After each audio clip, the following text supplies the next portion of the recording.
quando neurocientistas colocaram freiras dentro de uma máquina de ressonância magnética, pediram que elas orassem, o que virou no cérebro delas deixou a equipe em silêncio. Áreas inteiras do cérebro se iluminaram. Regiões ligadas ao amor, à empatia, à paz, ativadas de uma forma que nenhuma outra atividade humana comum consegue reproduzir. E a parte que mais me impressiona, quando os pesquisadores olharam os resultados, perceberam que a Bíblia já descrevia exatamente o que estava acontecendo, só que há mais de 2000 anos atrás. Neste vídeo eu vou te mostrar com ciência verificável o que acontece dentro do seu cérebro quando você ora, e por que Paulo escreveu que a paz de Deus vai guardar a sua mente. Se você assistiu o meu vídeo sobre como 8 semanas mudam o cérebro, esse aqui é o próximo passo. Porque oração não é meditação, é algo ainda mais poderoso. A tese desse vídeo é muito simples. A oração muda fisicamente a estrutura do seu cérebro. Isso não é opinião minha, são achados de universidades como Montreal, Duke, Columbia, Boston. E eu vou te mostrar 5 estudos que comprovam isso, o que a Bíblia já sabia há milênios, incluindo a análise linguística do hebraico e do grego, e no final 3 passos práticos para orar de um jeito que ative a neuroplasticidade.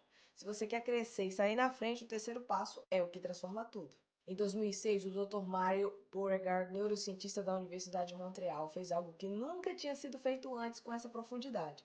Ele colocou 15 freiras carmelitas dentro de uma máquina de ressonância magnética funcional. E ele pediu que elas entrassem em estado de oração contemplativa profunda. E o que ele viu? Múltiplas regiões do cérebro se ativaram simultaneamente. O núcleo caudado, uma região associada a sentimento de alegria, amor incondicional e conexão emocional, se acendeu. A ínsula, responsável pela percepção do próprio corpo e emoções, se ativou intensamente. E o córtex pré-frontal medial, a área da empatia, da tomada de decisão moral e da consciência do outro, também se iluminou. O resultado foi publicado na revista Neuroscience Letters. E a conclusão do Dr. Beauregard foi clara: a oração não é imaginação, é uma experiência neurobiológica real e mensurável que ativa as regiões mais nobres do cérebro humano. Agora presta atenção nesse detalhe: o núcleo caudado, que se ativou durante a oração, é a mesma região que se ativa quando uma mãe olha para o filho recém-nascido.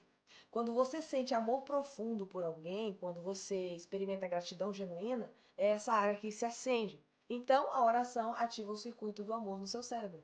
E a Bíblia, em Daniel 6, versículo 10, fala que Daniel, quando ele soube do decreto que estava assinado, que qualquer um que orasse a outro Deus seria lançado na cova dos leões, o que ele fez? Seguiu a vida dele normal. Entrou em sua casa e com as janelas abertas para Jerusalém, 3 vezes por dia, se punha de joelho e orava e dava graças diante do seu Deus, como costumava fazer. É como costumava fazer mesmo. Daniel não começou a orar por causa da crise, ele já orava 3 vezes por dia. Era um hábito neural consolidado. E olha a palavra hebraica para oração aqui, tefilá. Ela vem da raiz palau, que não significa simplesmente pedir a Deus. Palau significa examinar si mesmo, julgar-se interiormente, interceder. A própria etimologia hebraica revela que a oração que funciona é um processo cognitivo de autorreflexão e reorientação mental. É exatamente o que a neurociência mostra que acontece no córtex pré-frontal durante a oração. Autoavaliação, regulação emocional, reorientação dos pensamentos. O que acontece é que a Bíblia descreveu um processo neurocognitivo 2500 anos antes da invenção do fMRI, ressonância magnética funcional. Mas não é só o que se ativa durante a oração que impressiona, calma, é o que se desativa. O Dr. Harold Koenig, diretor do Centro de Espiritualidade, Teologia e Saúde da Universidade de Duke, é provavelmente a maior autoridade mundial no assunto. Ele compilou e revisou mais de 3.000 estudos sobre a relação entre práticas espirituais e saúde, e as conclusões são consistentes. Pessoas que oram regularmente apresentam significativamente níveis menores de cortisol, hormônio do estresse, e essa redução está associada ao menor risco de depressão, ansiedade e até inflamação crônica.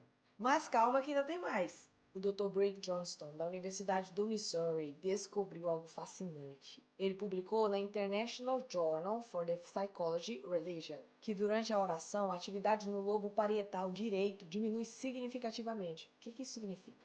O lobo parietal direito é a região responsável pelo senso de autorreferência, o eu.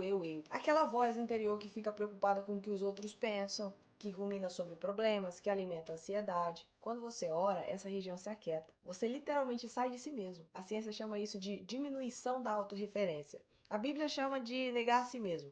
Ô, gente, tá tudo lá na Bíblia. E isso nos leva a um dos versículos mais poderosos sobre oração em toda a Bíblia. Filipenses capítulo 4, versículos 6 e 7. Não andem ansiosos por coisa alguma, mas em tudo, pela oração de súplica, com ação de graças. E a paz de Deus, que excede todo o entendimento, guardará os seus corações e as suas mentes em Cristo Jesus. A palavra grega aqui para guardará é frureo. Essa não é uma palavra qualquer, é um termo militar, significa montar guarda, guarnecer uma fortaleza, proteger como sentinela. Paulo está dizendo literalmente que quando você ora, a paz de Deus monta guarda ao redor da sua mente, como um soldado protegendo uma fortaleza. E o que a neurociência mostra? Que a oração reduz a atividade da amígdala, o centro do medo e da ansiedade, e fortalece o córtex pré-frontal, o centro da paz, do controle, da decisão.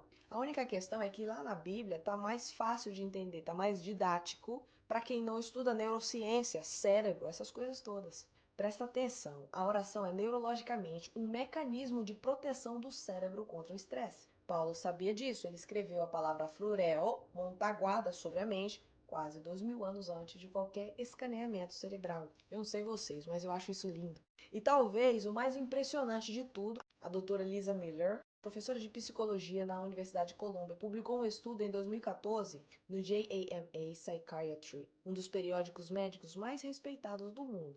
Ela descobriu que pessoas que consideravam a oração, a espiritualidade importante em suas vidas, tinham córtices cerebrais significativamente mais espessos, especificamente nas regiões associadas à percepção sensorial, orientação espacial e prevenção de depressão. E o Dr. Patrick McNamara, neurocientista da Universidade de Boston, complementou esses achados no livro The Neuroscience of Religious Experience, publicado pela Cambridge University Press em 2009. Ele demonstrou que a oração consistente fortalece o córtex cingulado anterior, a região do cérebro responsável pela empatia, pela regulação emocional, pela capacidade de manter o foco sob pressão. Perceba que nesse mundo caótico, quem sabe orar de maneira que funciona de verdade é rei. E resumindo, quem ora regularmente não tem apenas um cérebro mais calmo, tem um cérebro fisicamente diferente, com mais massa cortical, mais conexões e mais resistência ao estresse. E aí, Paulo diz em 1 Tessalonicenses 5,17, orem sem cessar. E a palavra grega aqui é adialictos, sem interrupção. Isso não é só uma orientação espiritual, é de fato uma prescrição de neuroplasticidade. Porque o que a ciência confirma é, quanto mais consistente é a prática, mais permanente é a mudança no seu cérebro. Daniel orava 3 vezes ao dia, Paulo mandou orar sem cessar, e a ciência mostra que é a consistência na oração que gera transformação estrutural. Agora, como aplicar tudo isso na sua vida? Como orar para crescer e multiplicar? 3 passos para você agora. Vamos lá. Passo 1. Uns 2 minutos de silêncio direcionado. Antes de você pedir qualquer coisa, feche os seus olhos, respire fundo, direcione a sua atenção a Deus. Diga algo como: Deus, eu estou aqui. Se conecta com Ele, reconhece a grandeza dele. Esses 2 minutos ativam o córtex pré-frontal, reduzem a atividade da amígdala e é esse aquecimento que prepara o cérebro.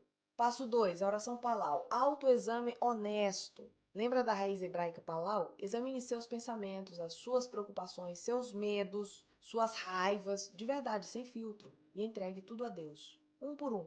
Diga algo como: isso eu entrego para o Senhor, isso aqui também, Pai, tá tudo aí. Se apresente como uma criança para Deus. Esse processo é que ativa o lobo parietal e reduz a autorreferência que gera ansiedade. É negar a si mesmo neurologicamente. Porque você assume que não vai carregar isso sozinho, não vai confiar na sua própria força, no seu próprio entendimento, no seu controle. Você está colocando tudo nas mãos de Deus. E é assim que você fica concentrado no propósito de crescer e multiplicar, que é o que importa. E é assim que você experimenta andar com um patrocinador de verdade. E o terceiro passo, declaração de paz. Você pode terminar orando Filipenses 4:6-7 em voz alta. Declare a paz de Deus sobre a sua mente. A ciência mostra que oração verbalizada ativa regiões adicionais do cérebro, incluindo as áreas de linguagem e memória. Quando você fala a paz, o seu cérebro registra com mais força. Se você fizer isso todos os dias, de manhã, à tarde, à noite, como Daniel, em semanas, o seu cérebro vai começar a mudar estruturalmente e você vai ter experiências maravilhosas na sua vida. Estou compartilhando o que vivo. Se esse vídeo fez sentido para você, deixa o like. Isso ajuda o algoritmo a mostrar isso para mais gente que precisa ouvir. Se inscreve no canal se você quer continuar recebendo conteúdo que une ciência e Bíblia para te ajudar a crescer e multiplicar. E se você quer ir mais fundo, eu criei o protocolo Mente Forte, 21 dias de reprogramação mental, um guia prático para você reprogramar seus pensamentos e fortalecer a sua mente. O link tá aqui na descrição. E me fala o que mais você gostaria de saber sobre neurociência e a Bíblia pra gente explorar por aqui e crescermos juntos todos os dias. Te vejo no próximo vídeo.